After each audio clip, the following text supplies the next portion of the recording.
फणस आणलाय गावावरनं, पहिल्यांदा कापणार आहे. हाताला तेल बिल लावलेलं आहे, सुरीला तेल लावलंय, एकदा कापून पण घेतलंय. गणपती बाप्पा मोरया.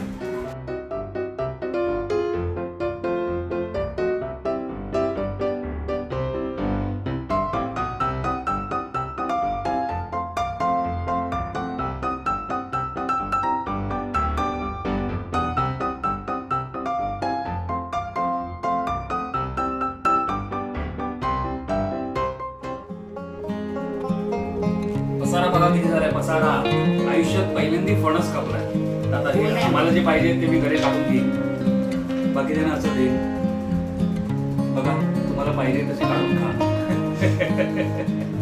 मेहनत का फल मीठा होता है. वा वा वा वा.